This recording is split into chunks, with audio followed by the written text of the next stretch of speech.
नमस्कार, आप देख रहे हैं प्रदेश का सबसे भरोसेमंद news channel India news Uttar Pradesh Uttarakhand. मैं हूं आपके साथ कांची बंसल।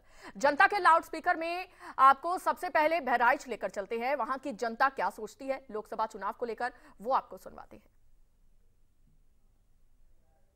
सियासी घमासान मचा हुआ है। सभी राजनीतिक पार्टियां वोटरों को लुभाने के लिए बड़े बड़े वादे कर रही हैं। मैं इस समय जनपद बहराइच के एक गांव में आया हुआ हूं और मेरे साथ ये सभी अल्पसंख्यक समुदाय के ये मतदाता हैं, जागरूक वोटर हैं और साफ तौर पे ये कहा जा सकता है कि कहीं न कहीं सरकार बनाने में इनकी अहम भूमिका रहती है और ये लोग 13 मई को मतदान करेंगे। हम इनसे बात कर लेते हैं, एक-एक करके हम सभी से बात करेंगे कि क्या ये लोग सोचते हैं। ये बताइए कि चौथे चरण को लेकर के चुनाव होना है 13 मई को। क्या लगता है कि कौन सी सरकार विकास बेहतर कर रही है? विकास के मामले में तो भाजपा सबसे आगे है, क्योंकि लोगों को सिलेंडर फ्री में दिया, बिजली मुफ्त में दिया और राशन मुफ्त में मिल रहा है और विकास कार्य भी प्रगति कर रहा है। हमारी डिस्ट्रिक्ट बहराइच में पुल बन रहा है बढ़िया आने जाने के लिए। और भाजपा से अच्छी कोई सरकार नहीं है, इसलिए हम लोग सब मिल करके जितने भी अल्पसंख्यक के लोग हैं यहाँ पे, हर लोग मोदी जी को भी वोट देंगे। लेकिन कहा जा रहा है कि थोड़ा आगे आ जाइए। कहा जा रहा है कि रोजगार कहीं न कहीं बीजेपी सरकार में जो है वो कम लोगों को दिया जा रहा है। क्या लगता है कि सही है? हाँ, सही है। रोजगार नहीं दिया जा रहा है, यहाँ शिक्षा भी नहीं दी जा रही है, आए दिन पेपर लीक हो रहे हैं। तो हम फिर यही कहना चाह रहे हैं कि जब तक बच्चे पढ़ेंगे नहीं, तो जितने क्राइम हो रहे हैं, जितने भी गलत काम हो रहे हैं, ये ना पढ़ने की वजह से है। लोग बच्चे डरते हैं, आज कोई अधिकारी आ जाते उससे बात करने में डरते। क्यों डरते? भाई उनको पढ़े नहीं है तो वो डरते हैं। पुलिस आ जाती है तो भागते। क्यों भागते? भाई उसको ये लगता है कि हम पढ़े नहीं है तो हमसे भी कुछ वो कर ले। तो ऐसा नहीं होना चाहिए। देखो, हमारा मतलब यह है कि हिंदू मुस्लिम आज क्यों लोग समझ रहे हैं? भाई है तो तभी तो कर रहे हैं। भाई मुसलमान को कि ये मुसलमान है, ये है, वो है। हिंदू मुस्लिम की बात अगर ज्यादा हो रही है इस वक्त, तो भाजपा सरकार क्यों हो रही है? अगर हो नहीं रही है तो ऐसा क्यों हो रहा है, बताइए।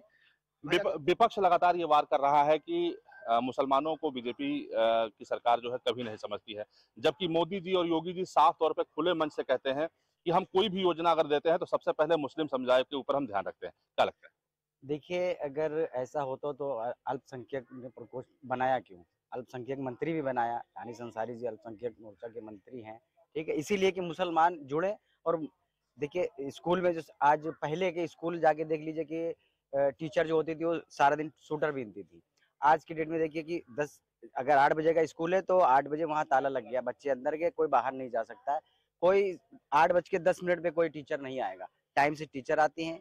अब भाई हमारा बच्चा अब स्कूल हम भेजें ना उसको, तो ये हमारी गलती है, उसमें टीचर या सरकार कुछ नहीं कर सकती है। चाचा, क्या नाम है आपका? कितनी उम्र होगी आपकी? अजीज अहमद नाम है मेरा। कितनी उम्र होगी? उम्र 65-60। पहले की सरकारों में और अब की सरकारों में कितना अंतर देख रहे हैं? बहुत अंतर है। अब क्या अंतर है? अंतर है कि मतलब इनसे सुविधाएं अच्छी मिल रही है, राशन पानी है, सिलेंडर है और वो जो किसानी का है 60 साल की, यानी इनसे बहुत कुछ लाभ मिला है। हाँ। क्या नाम है भैया आपका? क्या नाम है? नईमुद्दीन। क्या लगता है कि 13 मई को आप लोग किधर जाएंगे? भाई अब जो सरकार चल रही है वही में जाना है। लेकिन अखिलेश भैया तो कह रहे हैं कि हमारी सरकार बनेगी। अरे कहने से तो लोग भी कह रहे हैं कि हमारी बनेगी, वो कह रहे हैं हमारा बना। डंका पीट रहे हैं तो डंका पीटना थोड़ी होगा। जो जो काम हो रहा है उससे चल रहा है, वही काम होना है। मगर देखिए, ये कहीं ना कहीं अल्पसंख्यक समुदाय के लोग हैं और निश्चित तौर पे 13 मई को ये मतदान करेंगे। लेकिन जिस तरीके से साफ तौर पे इनसे बात किया गया, इनका साफ तौर पे कहना है कि हमें शिक्षा, स्वास्थ्य, रोजगार हमें चाहिए, जो कि वर्तमान सरकार दे रही है। और ऐसे में अब देखने वाली बात ये होगी कि 13 मई को इनका मत कहां पड़ता है और जब पिटारा खुलेगा तो किसका भाग्य चमकता है। Sanjay Mishra, India news, Bahraich. तो बहराइच की जनता को सुना आपने, अब आपको कानपुर लेकर चलते हैं, वहां की जनता को सुनिए।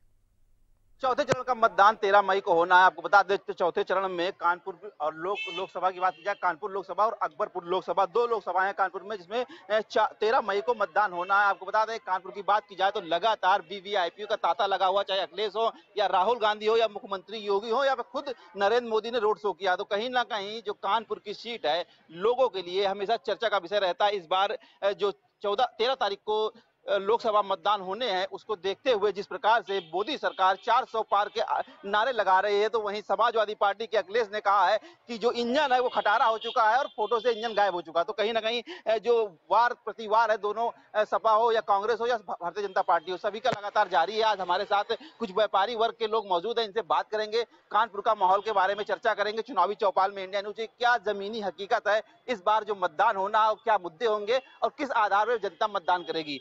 देखिए, लोकसभा चुनाव है, लगातार कानपुर की बात की जाए, मोदी ने, योगी ने रोड शो किया है। क्या लगता है आम जनता की क्या राय है, किस मुद्दों पे मतदान होने वाला है? देखिए, ये हर हालत में जो है मोदी जी की जो बात है 400 पार, ये 100% होगा। और कानपुर तो बहुत शुरू से ही ना बीजेपी का गढ़ रहा है और बीजेपी की सीट यहाँ से दोनों निकलने वाली है। तो बिल्कुल इनका कहना है कि बीजेपी की सीट निकलने वाली है। और भी हमारे साथ लोग हैं। कानपुर के लोकसभा की बात की जाए, कानपुर और अकबरपुर 2 लोकसभाएं हैं, दोनों एक दूसरे को प्रभावित करती हैं। मोदी जी भी आए थे, योगी जी भी आए, अखिलेश आए। अखिलेश ने कहा कि ये कांग्रेस और सपा वाले माफियाओं को माला बना के अपने गले में पहनते हैं। क्या कहना चाहें, कितना संतुष्ट है विकास कार्यों से? देखिए, मुख्य मुद्दा जो है वो है विकास का और मुख्य मुद्दा है देश को बचाना है। तो मोदी के अलावा हमारे समझ में इस समय कोई भी ऐसा लीडर नहीं है जो देश को सुरक्षित रख सके।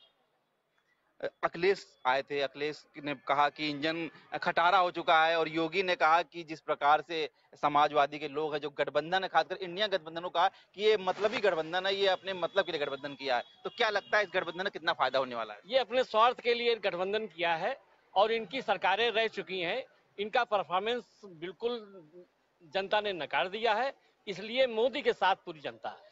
तो बिल्कुल कहीं ना कहीं लोगों के अभी भी मोदी पे विश्वास है। और भी हमारे साथ लोग हैं। दादा, कानपुर की बात की जाए, लोकसभा की, आम जनता की बात की जाए, आप लोग व्यापारी वर्ग हो, सभी लोग मिलते हो, हर प्रकार का व्यक्ति आता है, क्या माहौल लग रहा है आम जनता का इस बार?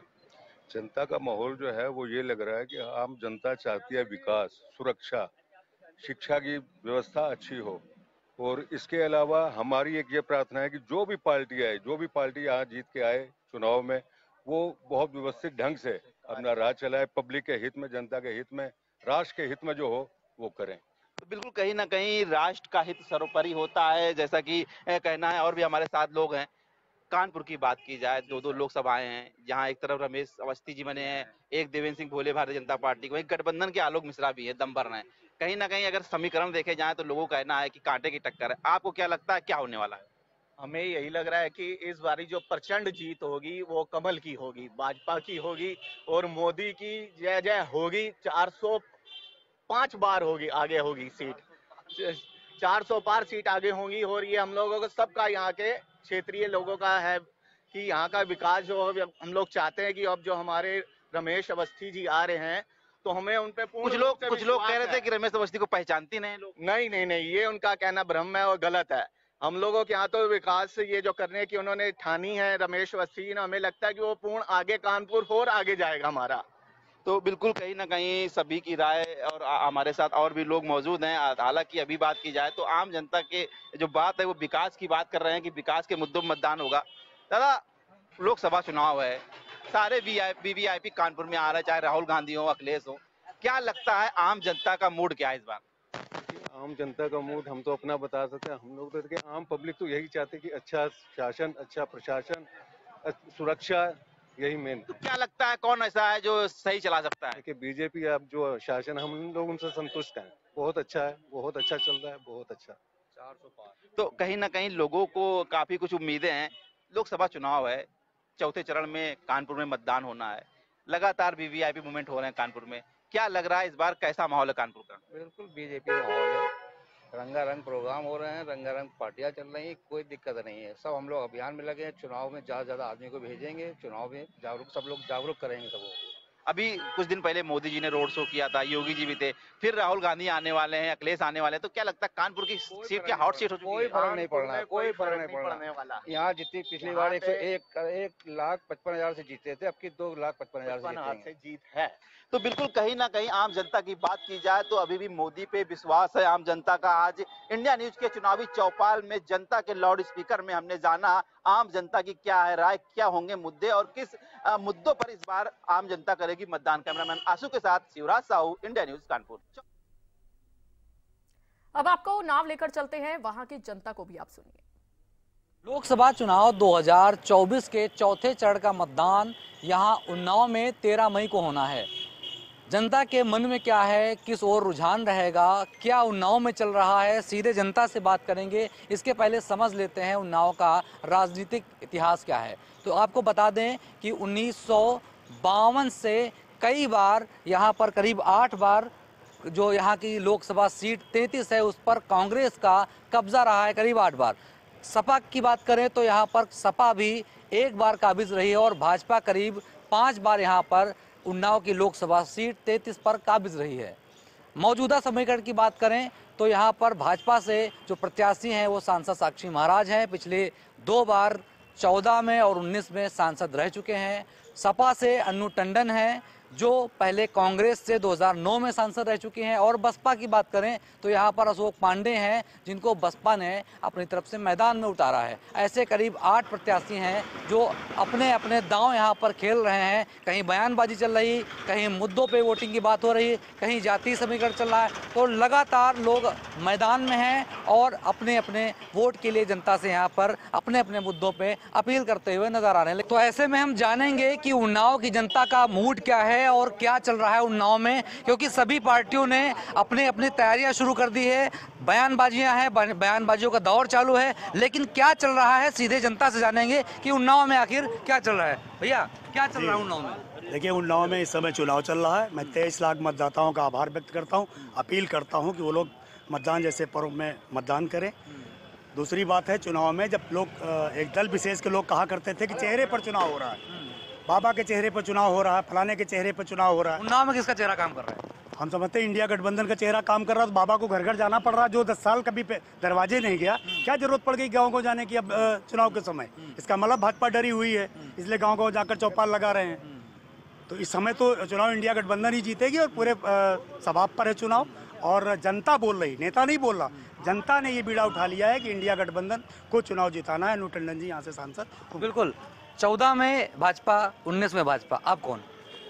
इस बार भी भाजपा। अच्छा, कारण क्या रहेगा? कारण ये रहेगा कि आज़ादी के बाद 2014 में उन्नाव के सांसद साक्षी महाराज आने के बाद जिन गांवों में कभी बिजली का बल्ब नहीं जलता था, बांगरमो से लेकर के बक्सर तक कटरी के क्षेत्र जो गाँव में थे उनमें कहीं बिजली का बल्ब नहीं जलता था, सड़कें नहीं थी। उन गाँव का विकास कराया।